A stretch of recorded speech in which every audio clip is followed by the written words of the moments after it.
Hey, what's up, people? Today I want to show you not just one knife, but 3 random knives that I find really interesting.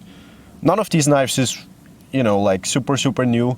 Not the latest and greatest stuff, but relatively new to the market still. I think all of them are less than a year old. One is just a couple of months old.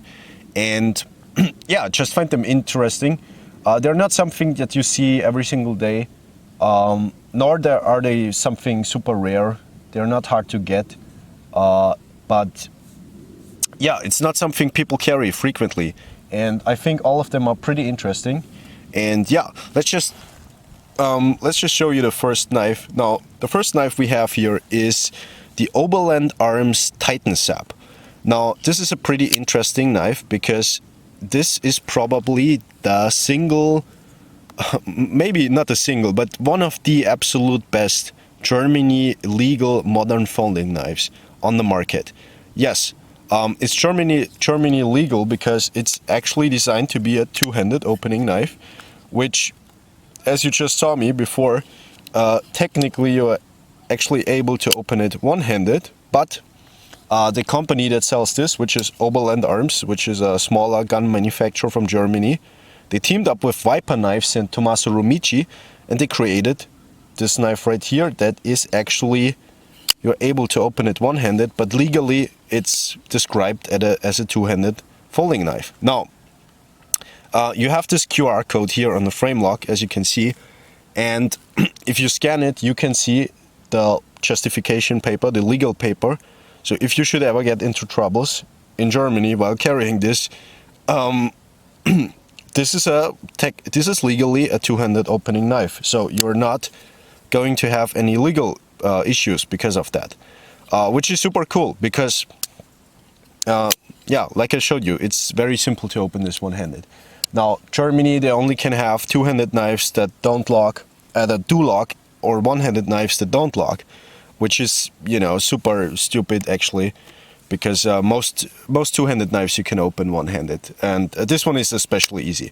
There used to be a thumb stud version of this guy that was a little bit smaller in the past, which good luck finding that because these are super rare right now, and I think it was also a little bit smaller. This is a large version, currently only produced in the large version, which is 9.5 centimeters in blade length, which is 3.7 inches, 22 centimeters overall, so 8.6 inches, so a big knife. A little bit thicker in the handle, but not, not bulky. Doesn't carry, it doesn't drag you down while carrying it, but you feel that it's a big knife. And yeah, I think that's actually a good thing because knives that are a little bit thicker in the handle and have a slight bit of weight to it can actually be used a little bit harder as well, because it's a little bit easier to use them, especially when you have gloves on. As you can see, this handle is pretty big. We have 141 grams, so 4.9 ounces. I think that's pretty decent, pretty okay for the size, and considering that we have a titanium frame lock, I think it's a really good looking knife as well. It's just the lines on this knife are pretty clean. Tommaso Rumici did an excellent job on the designing part, and for some reason, this always reminds me of Les George v. Sepp. Now, I'm not accusing Mr. Rumici that he stole the design from Les George, but they have a lot of similarities, and I don't mean that in a negative way. It's actually pretty good, because both of these knives you can choke up pretty close to the cutting edge, so you get a ton of control over the blade, with a lot of straight edge, and then a lot of belly, and then a really aggressive fine point supported by a swedge. We have a 3.4 millimeter blade stock thickness, and at the same time a really wide blade that has a super thin flat ground with a little bit of a shoulder, so it goes through material really easy. This is a really nice slicer. Material behind the edge, 0.33 to 0.27 millimeters behind the edge, so a little bit thicker in the front and a little bit thinner in the back. So that's 13 thousandths to 10 thousandths for my American euros out there. Pretty slicey, and yeah, steel is Bowler M390 steel. If you have been watching this channel, you know that I really don't like Bowler M390, but in this case it's thinly ground, and yeah, made by Viper knives, so it should be good, it should be decent. And like I said, it slices really well because of its geometry.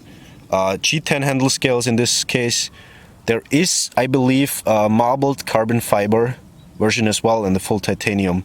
And satin and this acid wash is, I think, only available with the G10. Really large pivot, so a little bit of robustness side to side. The knife runs on washers, which is which is what this knife should be. Like this style is really a mixture between a working knife and a tactical knife. So yeah, washers is a good choice here. Now, really robust frame lock, and I think it looks also really beautiful with the contrasts of the screws. And so we have a 4mm frame lock. It disengages really smoothly. The knife in general is really smooth, feels quite refined. Yeah, folding knives these days have come to a pretty high standard. I have been into knives quite a while now, and yeah, folders these days are just crazy. The quality is through the roof, and yeah, it's a good thing. It's a good time we live in, a good knife time. Stainless steel insert on the frame lock, so it should wear in decently. Blade is perfectly centered. We have a spring wire pocket clip, which is not the stiffest clip. It's I think it's almost a little bit too easy to draw the knife, but yeah, it's fine. Not a deep carry clip, which is good because yeah, it's like I said, it's a work knife. It's deep carry clips have their place, but in this case, for what this knife is meant to be, I think a normal clip is fine. Yeah. As I explained to you, the QR code thing, I find QR codes and website links on knives are really ugly. I think they don't really belong there, but in this case, it makes sense. If you have this as a travel knife for Europe, you want to have the legal paper with you at any times. And yeah, you can print it out as well from the website of Oberland Arms. Here is the logo, by the way. You can see the O and the A. And it also has Oberland Arms written on the blade, and then serial number as well. And then we have the Sepp, the Oberland Arms Sepp on the other side. It doesn't say the steel anywhere, nor the logo of the designer, which I think they could have put it on the blade. Yeah, really pretty knife, I think. Really well designed. Tommaso Remici is a designer to look out for. I think he has some really promising designs right now, and yeah, I've always liked his designing. Maybe in this case it's not like super clear that the knife is from him design-wise, but yeah, it's beautiful and really well designed, like I said. And yeah, can't wait to check this out a little bit more. I have had this knife for a while now, but I'm not as far that I can give you a full review, but yeah, just wanted to show you because I think it's pretty cool. Now, the next knife we are going to look at is a fixed blade, actually, which I have on my belt, and I'm going to take it off. So the next knife we're going to look at is also has something to do with Germany, because it's designed by a German knife YouTuber, which is Matthias Busch from the Czech Knife channel, and he has designed this Bowie knife right here. As you know, or maybe you know, I don't know if you know, but as you might know, I do really like Bowie knives and clip points. I think clip points are just a beautiful thing, especially with a nice and long swedge. Sorry for the camera going out of focus there. Nice and long swedge on the top. In this case, it's kind of a medium size. It's hard to do the medium-sized Bowies. This is 11.7 centimeters in blade length, so 4.6 inches. Difficult to do the medium sizes because you don't have as much room to do the clip, and getting the knife off balance is pretty easy to mess up in the medium or smaller sizes on the Bowie knives. And yeah, I think this is a perfect execution. Oh yeah, I don't think I mentioned the price on the first knife we look at. So the Oberland Arms Titan Sepp is MSRP of about 200 euros. And this knife right here has an astonishing price of 130 to 139 euros. which is pretty good. German designer, manufactured in Russia or Asia, I believe. Not sure how easy it is to get knives from Russia these days, but yeah, this one pretty well executed. 4mm on the blade stock, thickness 4.4mm actually. So not super thick, which is good because it's a smaller knife and you also want to cut with it, and it cuts pretty well, but it's also still robust in the grind.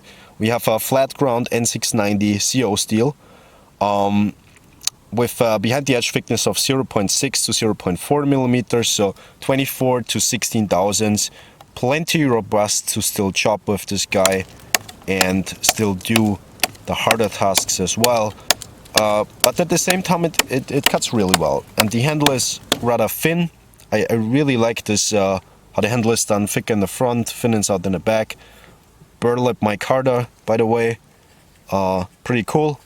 And it's not the prettiest micarta that I've ever seen, but it feels good. And because the handle is a little bit thinner, it really feels like you have a ton of control over the blade, and it slices really, really nicely. Yeah, it comes with this Kydex sheath. And I like the styling on this sheath. It's like a traditional Bowie leather style sheath, but made of Kydex. In terms of the design, at least, it looks like a traditional sheath. And then it comes with a tech lock and also this dangler system. I really don't like tech locks on fixed blades, to be honest, because hopefully we don't run out of daylight. Maybe we will in just a second.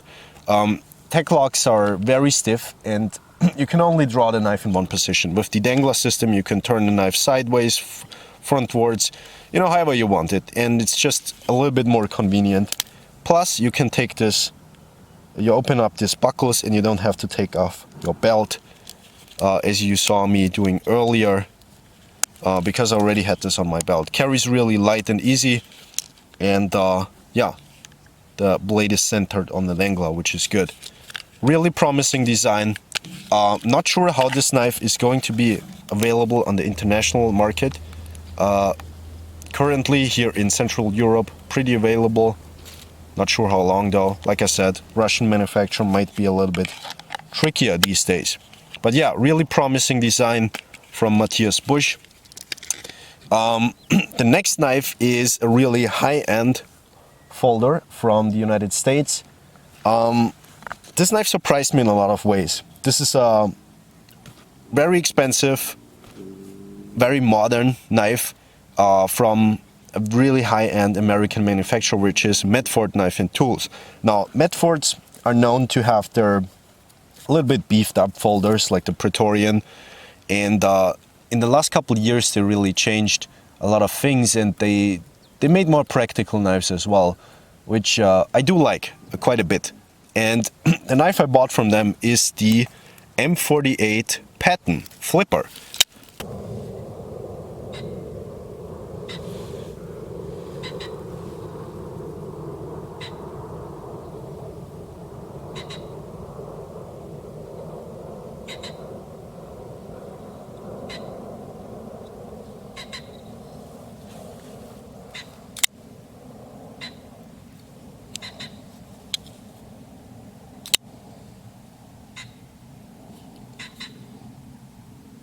Which is a super cool, super interesting, and super well made 4-inch blade, so 10 centimeters on the blade length.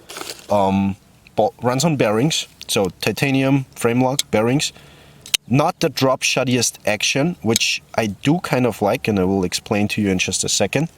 Harder detent, which I also like. I'm not too, I don't know, I'm not too stoked on the softer detents. To me, a knife always has to feel like a tool. I like the tool aspect of a knife because I use my knives every single day, and also use this one quite a bit. And I don't like if a knife is just built for fidgeting. I like my knives to be built for, real life actual use, even though it's expensive. And even though the chances are a little bit less that you're actually going to use them if the knife is a little bit, higher priced. But yeah, this one, pretty much tool-like from the feeling. Hard detent, a little bit sharp on the disengage, Not a drop shot action yet. It might break in. I don't know. Probably it will though. And yeah, like I said, I don't really care. Because I carry about the use factor more. And the use factor of this guy is pretty damn good. We have this really thin 3mm blade stock thickness, thinly ground, hollow ground blade, beautiful hollow ground, came hair popping sharp out of the box, and it's a consistent 0.18 millimeters behind the edge, so 7/1000 at maximum behind the edge. All the way up to here. You can see this edge bevel is pretty interesting because it widens in the front there. Not something you see every single day, so this could be, I don't know, maybe this is a hybrid drop point. Not sure how to call this blade shape. You can see there is a secondary grind on the top here, which gives so the blade stock thickness runs all the way to here, and then we have that secondary grind which supports the tip somewhat like a swedge, so you have a pretty robust tip in the front. It's still pointy, but it's not super precise. It's more of a robusta tip and a really skinny, thin, hollow ground blade. And I do like that quite a bit. I think this hollow ground blades are a good thing for EDC because you have a lot of lifetime in them. And at the same time, you know, usually with like food cutting and stuff like that, hollow grinds have their negative advantages. The negative sides on hollow grinds are that they don't cut food too well, is what I'm trying to say here. And because usually you get a lot of binding at the shoulders, but in this case, because the grind is so thin, the blade stock is so thin, it just goes through material super easily. And yeah, S45 VN blade steel, so nice. It's a nice steel to resharpen, and not the craziest in edge retention, but you know, resharpenability is important, I believe. And I do like to resharpen my own knives, and yeah, so a really practical design from Medford right here, and the quality just blew me out of the, I don't know, it's just it's a crazy well built knife. And there are some aspects that I'm not super excited about. For instance, these, I mean, it's called the M-48, you know, to kind of to honor Mr. Patton, who designed the M-48 tank. So we have the tank tracks on the front here. These are aluminum scales, by the way. Aluminum for this price range. Price range is 500 euros, by the way. Yeah, but this aluminum feels really nice and not cold to the touch at all, which is a good thing with aluminum. And yeah, I could do without the tank tracks, to be honest, but you know, it's there, and the rest of the knife is pretty good, so whatever.